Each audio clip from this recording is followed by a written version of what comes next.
属第一章来跟您告一个，弥陀为你筑美梦，众生念佛不改变，万事吉祥皆满愿，临终如来宠召见。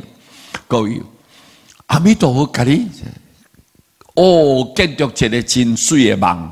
为什么？咱后摆唔免阁受苦，唔免阁六道轮回，唔免阁来这个世间转世投胎，所以咱会当直接就到西方净土。所以已经给你规划好啊，做一个最美丽的梦。那个梦让你知道这样，众生念佛只要不改变，你唔免改变，各位不要改变，一心一意，我就要念佛。所以咱显道大师都讲一句话。善导大师讲一句话，各位，就是莫论弥陀摄不摄，唔免去讨论讲弥陀要给你救还是唔救，唔免讲，不要去讲这个，知道不？你念佛啊，你念佛专心回不回啦？你到底你要念佛的当中，你有安尼真虔诚的心，你到底会转去还是袂转去安尼啦？你有要去西方还是无要去西方？先问你这句就对，各位。但要回心决定相，你就是回心，要回心转意，要去西方，决定啊！你已经是决定啊。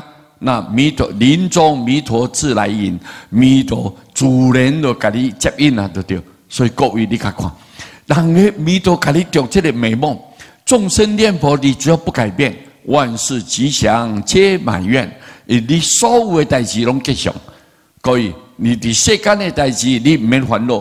咱后摆往生西方，你拢随心满愿。那么临终如来就非常宠爱你啦，召见你，互你安尼顺势去西方见佛祖。各位，简不简单？简单。这就是我们净土法门的容易。我因安怎讲？伊讲师父，你讲这话真好听。但是呢，阮拢想要了解讲啊，阮若碰到代志的时阵，看有啥物道理安尼会当帮助阮啊，敢若会当超越的对，莫去这个问题说白掉。我讲这都是生活体验。佛一直甲咱交代，各位念佛，唔管你是快乐爱念佛咯，痛苦爱安怎念佛啦，顺境爱安怎念佛啦，逆境呢？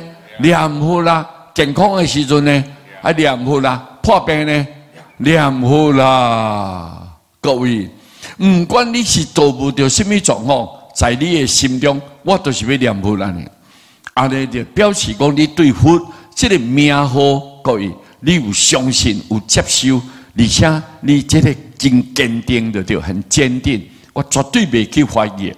因为弥陀内底光明，将你这个逆境会给你化消，各位，所以你一定要念佛，这个信心一定要建立，这点上重要。你搁讲啥？都修行我两项代志了呢。各位知无？两项代志了呢。印光祖师甲咱讲，这个时代当中修行两个方针，两个方针真重要。第一，各位念佛；第二，因果。因果就是做人的道理嘛，就做人嘛，你就做人爱守规矩嘛，你好好念佛嘛，就是这两项代志了呢。